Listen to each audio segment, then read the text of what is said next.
পরিমল চৌমুহনী ছেচুরিমাই এলাকায় আগরতলা উদয়পুর সড়কে ভয়াবহ যান দুর্ঘটনায় আহত 3 জন।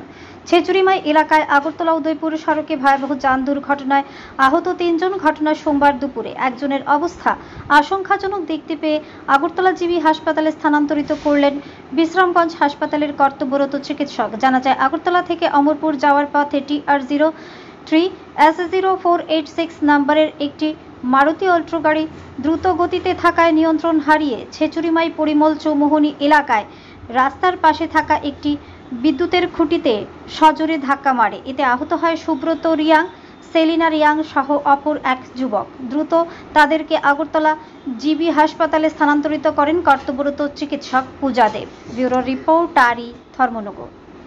3-4 জন একটু আহত হয়েছিল, তারপর ফায়ার সার্ভিস আসলো, ওদেরকে উদ্ধার করে নিয়ে গেল। গাড়িটার নাম ফিল্টারটার সাথে মানে মারছে আর কি গাড়িটা। হয়তো বা স্পিডটা একটু বেশি থাকতে পারে, এরকমই।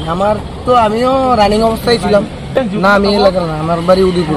আমি নিয়ে যাচ্ছিলাম আগরতলাতে, আমি দেখছি জিনিসটা। 3-4 জন থাকবে। হ্যাঁ, তারাকে ফায়ার সার্ভিস নিয়ে গেছে, ওই সব কিছু বিস্তারিত জানি। গাড়িটা চলেও দেখলাম।